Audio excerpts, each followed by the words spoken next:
Hola de nuevo.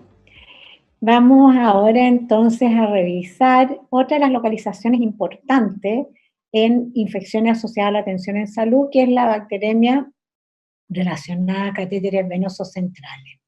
Esta es una localización que afortunadamente se han ido reduciendo los riesgos en el tiempo, sin embargo sigue siendo súper importante en pacientes de unidades de cuidado intensivo, porque es una de las localizaciones que causa mayor letalidad. Tal como les digo, la letalidad ha ido disminuyendo. En los años 90 podía llegar hasta el 15-20%. Hoy día, digamos, las cifras son mucho menores, sin embargo, sigue siendo una de las localizaciones que tiene mayor letalidad. No tengo conflictos de interés en esta presentación. Entonces vamos a ver en esta presentación definiciones, factores de riesgo, las medidas efectivas e inefectivas en su prevención, los problemas actuales que tenemos en la prevención de bacteremia y los elementos clave en un programa de intervención. Bueno, ustedes saben que la bacteremia se define como la presencia de microorganismos en el torrente sanguíneo y en este caso relacionada a catéteres venosos centrales. Los microorganismos tienen dos vías de acceso al torrente sanguíneo cuando un paciente está con catéter.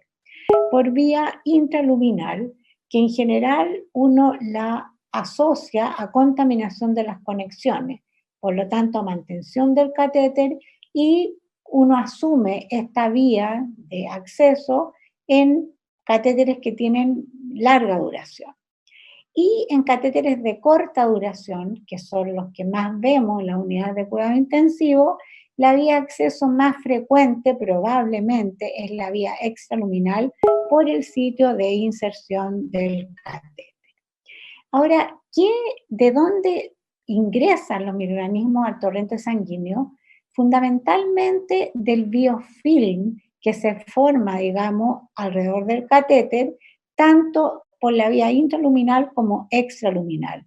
El biofilm tiene una importancia tremenda porque desde ahí se desprenden los microorganismos y acceden entonces al torrente sanguíneo. Otro tema importante para nosotros como profesionales de control de infecciones es el diagnóstico de bacteremia, ¿ya? El diagnóstico de bacteremia es fundamental para prevenir la muerte. Mientras más precozmente hagamos el diagnóstico, más muerte vamos a poder hacer un tratamiento más efectivo del paciente y vamos a poder prevenir la letalidad.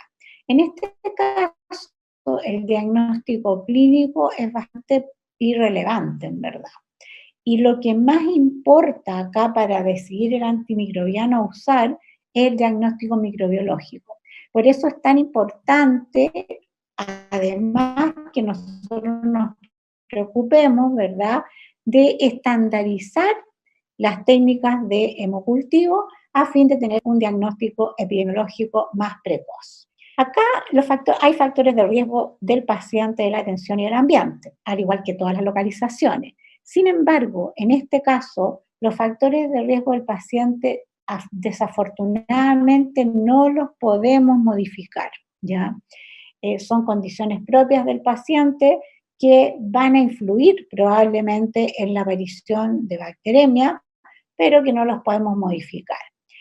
Los factores de riesgo del ambiente hoy día tienen cierta relevancia fundamentalmente por los agentes multiresistentes que pueden permanecer en la superficie y que también se ha visto al menos alguna relación secundaria con la aparición de bacteremia. Sin embargo, los factores de riesgo más importantes son los factores de riesgo de la atención. Y estos son, primero, tener un catéter y cuánto dura este catéter. Otros factores de riesgo que se han estudiado son el sitio de inserción, la experiencia del personal, el tipo de barreras que se utilicen en la inserción de catéteres y el tipo de antiséptico que se use para instalar o mantener los catéteres. Ahora, aquí hay dos, digamos, estudios importantes, ¿verdad?, donde muestra la importancia que tiene la duración del catéter venoso central Y lo otro que también es muy importante es la indicación de los catéteres venosos centrales. La sobreindicación de catéteres sin duda va a aumentar el riesgo, y acá hay un trabajo que muestra, ¿no es cierto?, que un porcentaje importante de los catéteres venosos centrales no están bien indicados. Ahora, este es uno de los trabajos clásicos publicado por RAD, donde muestra el riesgo de contraer bacteremia cuando usamos barreras restringidas en la inserción. Si ustedes miran esta gráfica, ¿verdad? Él comparó dos poblaciones, una que se le instaló, instaló el catéter con barreras máximas y otra con barreras restringidas. Si ustedes ven, ¿no es cierto?, la población en la que se utilizó barreras máximas, ¿verdad?, el día o el tiempo de aparición de bacteremia fue mucho más tardío, en este caso a los 6 días, y la caída de la curva mucho menor, ¿ya? En cambio, cuando se usaron barreras restringidas, a los 2 días ya empezaron a aparecer casos de bacteremia y a los 12 días ya un porcentaje cercano al 10% presentaba bacteremia. Ahora, otro de los factores de riesgo que se ha estudiado es la relación entre infección del torrente sanguíneo y sitio de inserción del catéter. Acá, en muchos estudios se ha visto que la vía subclavia tiene menos riesgo de bacteremia que la vía yugular interna. Sin embargo, ¿no es cierto?, en este caso la vía yugular se elige por otros motivos, o por inexperiencia, o porque es más fácil, etc. Entonces, no hay una recomendación clara de usar de preferencia la vía subclavia, aun cuando si hay experiencia, tenemos un paciente, digamos, que podemos instalársela, probablemente sea mejor esta vía que la yugular interna. Pero lo que no podemos, ¿no es cierto?, dejar de recomendar es que se evite la vía femoral. La vía femoral en adultos ha sido asociado a mucho más riesgo de complicaciones de todo tipo y también de infecciones del torrente sanguíneo. Otro de los temas importantes acá es la capacitación, experiencia y habilidades del equipo que instala y mantiene los catéteres venosos centrales. En los años 90 empezó a usarse esta estrategia o a recomendarse esta estrategia de equipos de terapia intravenosa, que no son más que gente archicapacitada en esta materia. Y si ustedes miran todos los estudios publicados, la verdad es que cuando se instala catéteres con personal capacitado, las tasas de infección del torrente sanguíneo son mucho menores. Los cambios rutinarios de catéteres no se recomiendan, de catéteres venosos centrales, no es una medida inefectiva. No se recomienda para prevención de infecciones del torrente sanguíneo. Acá, digamos, lo más importante es que el catéter, digamos, sea retirado lo antes posible. Pero el cambiarlo de sitio, incluso hasta puede ser mayor riesgo, sobre todo si uno lo cambia por técnica de Seldinger, en donde uno puede arrastrar los microorganismos por el sitio de inserción hasta el torrente sanguíneo nuevamente. Respecto a la protección del sitio de inserción, lo que nosotros queremos es que no entren microorganismos por el sitio de inserción del catéter. Por lo tanto, ¿verdad?, debe ser protegido. Hoy día el gold standard es un apósito transparente semipermeable, ¿verdad?, en donde nos permite visualizar el sitio de inserción del catéter y de esta manera protegerlo y ver si hay complicaciones, porque el apósito nos permite observar, o sea, ver el sitio de inserción, y no ha mostrado diferencia en tasas de infección en los últimos trabajos con gasa seca. Respecto al antiséptico en el sitio de inserción, hoy día, digamos, sabemos que la clorhexidina y la clorhexidina alcohólica ha mostrado mucho mejor, ¿no es cierto?, mucho mejor efecto en la prevención de bacteremia que otros antisépticos, ¿ya? Por lo tanto, hoy día, digamos, la recomendación es utilizar, ¿no es cierto?, clorhexidina alcohólica, tanto en la instalación como mantención de los catéteres. Vamos a hablar en un ratito más de los apósitos impregnados en clorexidina. El baño con clorexidina, aquí en este caso, ha mostrado impacto en reducir bacteremia, sobre todo en las unidades de cuidado intensivo, y además impacto en reducir la colonización. Por tanto, si nosotros tenemos tasas altas de bacteremia, ¿verdad? Sobre todo por agentes multiresistentes, debemos, ¿no es cierto?, utilizar esta estrategia que en la mayoría de los estudios ha mostrado impacto. Ahora entonces, ¿cuáles son las medidas efectivas en la prevención de bacteremia? Antes, ¿no es cierto?, primero que el personal esté capacitado, ¿ya? Y que conozca realmente cuáles son las medidas efectivas en la prevención de bacteremia. Baño con clorexidina en las unidades de cuidado intensivo. Esta recomendación tiene categoría 1 de la agencia reguladora y uno podría obviarla si no tiene tasas altas de colonización o infección por agentes multiresistentes. Preparación de nutrición parenteral bajo campana de flujo laminar, ¿verdad? En el fondo evitar que las soluciones de nutrición parenteral total se contaminen y entonces eso significa prepararla en condiciones farmacéuticas, ya sea interna o externamente. Y no usar viales multidosis porque esto puede aumentar el riesgo, ¿verdad?, que se contaminen las soluciones y que, ¿no es cierto?, la podamos transmitir a otros pacientes. Durante la instalación, listas de verificación. Hoy día la lista de verificación se debe usar en todas las instalaciones de catéteres venosos centrales. Higiene de mano y técnica séptica rigurosa, no usar la vía femoral, a menos en casos donde no tengamos ninguna otra posibilidad. Utilizar kit de inserción y bundle para la instalación de para la instalación de catéteres venosos centrales. Utilizar, ¿no es cierto?, ultrasonido en todas las instalaciones de catéteres venosos centrales, barreras máximas y utilizar clorexidina alcohólica para la instalación. Y luego, ¿no es cierto?, en la parte mantención, ¿no es cierto?, mantener una buena relación enfermera-paciente y evitar la falta de personal, remover los catéteres que no estén bien indicados, el momento de cambio de apósito, no digamos con una frecuencia regular, sino que cuando veamos complicaciones y probablemente cuando ya la protección no sea suficiente para mantener el catéter. Desinfección de conexiones con alcohol, reemplazo del set, ¿no es cierto?, que no tengan sangre ni lípido, hoy día se recomienda hasta 96 horas.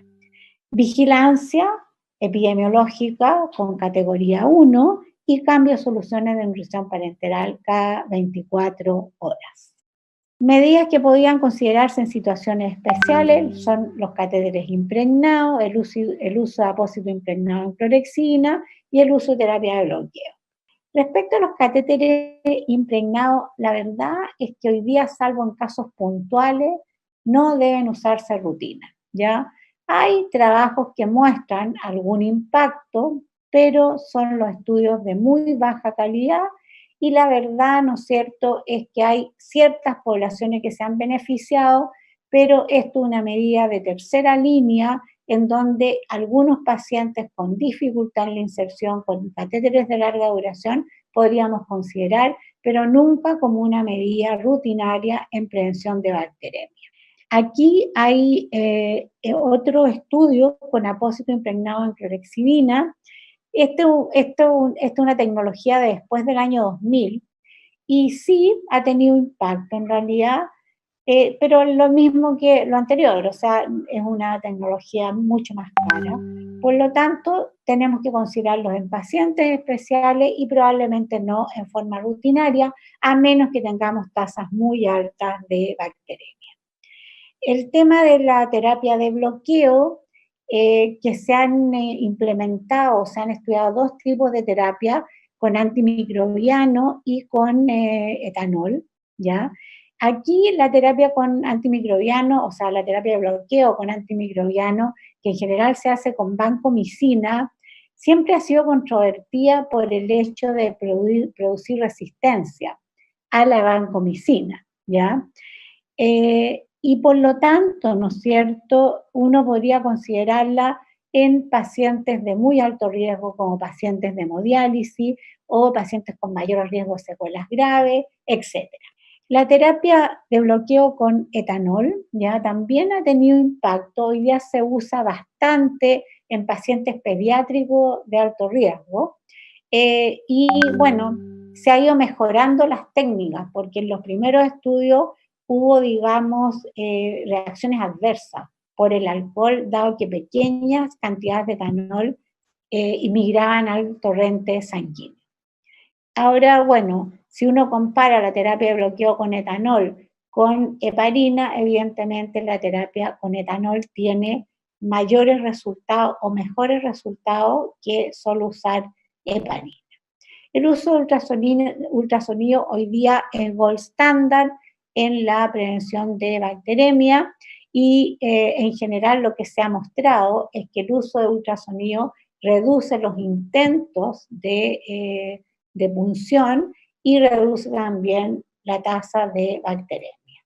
Respecto a educación de pacientes, no nos vamos a referir mayormente a esto, pero es una de las estrategias fundamentales en cateterismo de larga duración, como en pacientes oncológicos o pacientes de hemodiálisis, en donde la educación respecto al cuidado de su catéter es fundamental en la prevención de bacterias.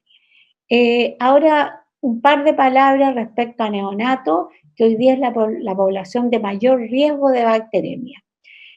Los estudios lo que más han mostrado es mayor asociación a práctica que a diseño de catéteres.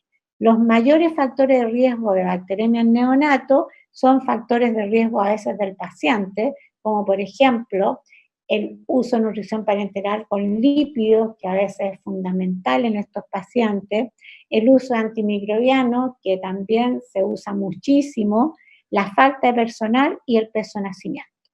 Ahora, en todo caso, acá, ¿no es cierto?, lo más importante es el tema de algunos, ¿no es cierto?, factores de riesgo del paciente y algunos factores de riesgo de la atención, básicamente la expertise del personal.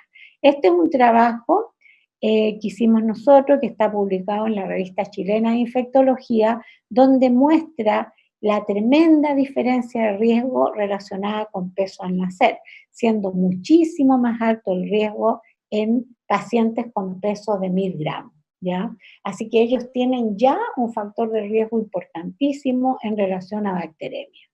Aquí hay un trabajo donde muestra la importancia que tienen los equipos de terapia intravenosa o la capacitación del personal en unidades de cuidado intensivo neonatal, en donde es más fundamental todavía que en adultos la experiencia del personal. Aquí mostramos un par de trabajos respecto a los riesgos que tiene la nutrición parenteral total con lípido en neonato, hablando que debe ser indicada cuando realmente se necesita y con mucho mayor precaución en estos pacientes. También el tema de la falta de personal, se han hecho varios estudios donde muestran, ¿no es cierto?, que el mayor factor de riesgo estuvo relacionado con falta de enfermera en unidades de cuidado intensivo neonatal. El uso de clorexidina en neonato, otro de los temas controvertidos. Acá lo que se ha mostrado básicamente que es de mayor riesgo el uso de apósito impregnado en clorexidina, que claramente no pueden ser usados en esta población porque se ha mostrado mucho más riesgo de reacciones adversas. Ahora, ¿qué pasa en las unidades de cuidado intensivo donde no ponen catéteres impregnados con clorexidina? La mayoría de los centros hoy día neonatales usan clorexidina, porque la verdad es que no hay muchas más opciones. En la mayoría de los casos, las reacciones adversas son leves y hay lugares en Chile, digamos, y en otros países, en donde no se han presentado reacciones adversas. Sin embargo, digamos, si usamos clorexidina en neonato, tenemos que observar y hacer vigilancia de reacciones adversas porque hay algunos pacientes que la van a presentar sí o sí. Entonces, ¿cuáles son las recomendaciones hoy día para prevenir bacteremia con el personal del equipo de salud? Primero, contar con indicadores de catéter venoso central accesible y que todo el equipo de salud la conozca y las, ¿no es cierto?, las aplique, particularmente el equipo médico, que son los que indican los catéteres. Capacitación obligatoria del personal que maneja catéteres. Y si hay un cambio de tecnología, tenemos que reeducarlos con el fin, ¿no es cierto?, de que existan habilidades y competencias permanentes en el personal. Asegurar que el personal que inserta los catéteres tenga habilidades y no pinche 4 o 5 veces, porque eso significa mucho más riesgo de bacteremia. Asegurar la razón enfermera-paciente y las estrategias recomendadas, ¿no es cierto?, por la Sociedad Epidemióloga Americana, es que debería ser 1 por 2 pacientes en UCI donde se manejan unidades de cuidado intensivo, donde se manejan catéteres venosos centrales. ¿Cuáles son los problemas que tenemos en la prevención de bacteremia relacionada a catéteres venosos centrales? Primero, factores de riesgo del paciente que no lo podemos modificar. Segundo, la poca conciencia que existe respecto a la relación enfermera-paciente en las unidades de cuidado intensivo. La sobreindicación de catéteres, donde no todavía, a pesar que existen indicaciones claras de catéter, todavía no hemos podido, digamos, enfrentar. Y incumplimiento o falta de normativa en criterios de indicación y de catéteres o de indicación y retiro de catéteres venosos centrales.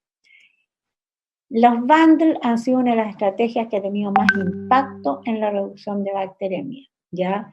Y la estrategia de bundle, donde, digamos, existe riesgo de bacteremia, debería ser implementada sí o sí en los establecimientos. La lista de chequeo también ha tenido un gran impacto y acá, ¿no es cierto?, se recomienda en la inserción de catéter, que hoy día los catéteres de corta duración es donde más importancia tiene, es que tanto en el área médica como en el área del paciente se cumplan todos los criterios. Y para eso es que se han diseñado las listas de chequeo, que deben ser cumplidas en todas las instalaciones de catéteres venosos centrales. Entonces, ¿qué podemos concluir de esta presentación? Que es una complicación grave que tiene una letalidad muy alta, donde el principal factor de riesgo es el cateterismo venoso central. Hoy día sabemos que los programas de intervención con medidas efectivas han resultado muy efectivos. Y fíjense ustedes que con estrategia de bundle, con estrategia, ¿no es cierto?, de cumplir las medidas de intervención, hemos llegado a tasa cero de bacteremia por largos tiempos en muchos establecimientos. Y ahí es donde tenemos que pretender llegar. Muchas gracias.